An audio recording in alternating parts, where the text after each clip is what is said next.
Chemical युक्त आंबे मोठ्या प्रमाणात आहेत, कारवाई देखील झालेली आहे. ग्राहकांना तुम्ही एक व्यापारी म्हणून काय आव्हान कराल?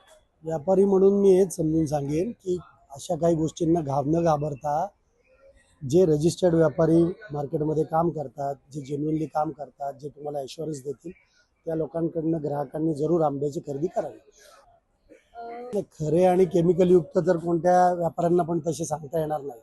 ती शेवटी विश्वासार्हतेचा प्रश्न असतो. जे जेन्युइन काम करणारी लोक आहेत, ते गाळेधारक आहेत, जेन्युइन व्यापारी आहेत, रजिस्टर्ड व्यापारी आहेत, ती लोक अशा पद्धतीची फसवणूक करून शेवटी ते कायद्याला धरूनच काम करतात. त्याच्यामुळे त्यांना काय कोणाला फसवून जाऊन कुठून इथून पळून जाण्याची काही व्यवस्था नाही आहे. तो इथं थांबणारा जो माणूस असेल आणि रजिस्टर्ड व्यापारी असेल त्याच्याकडनं तो जेन्युइनली न फसवताच काम करणार. नाही, ते आहे बरोबर तुमचं म्हणणं. तसं परवा फूड अँड ड्रगवाल्यांनी इथे कारवाई केलेली आहे आणि परीक्षणार्थी त्यांनी काही आंबे इथून पण सॅम्पलिंग केलेलं आहे आणि सीलसुद्धा लावले फूड अँड ड्रगवाल्यांनी. त्याच्यामध्ये काय रिझल्ट्स येतील ते सगळ्या जनतेसमोर येतीलच आणि जो कोण व्यापारी तशा पद्धतीत करेल त्याच्यावर रीतसर शासन कारवाई करेलच असं आम्ही समजतो. केमिकलमुळे आत्ताच काय झालेलं रिसेंट इन्सिडेंट आहे आपला कलिंगडामध्ये.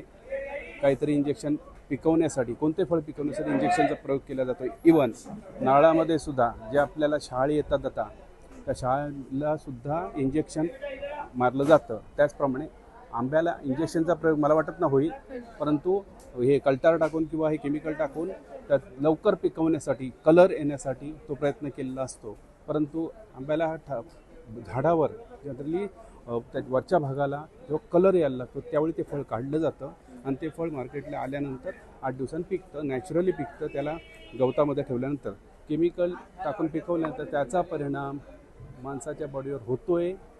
कारण हे किती झालं तर केमिकल आहे पोटात जाते आणि प्रत्येकजण काही आंबा धुवून आणि हे करून खात नाही, डायरेक्ट पण चावून खातात. त्याच्यामुळे हे हेल्थला डेंजर आहे. त्याच्यामुळे FDA याच्यामध्ये ॲक्टिव्ह झालेली आहे की कोणाला सोडणार नाही.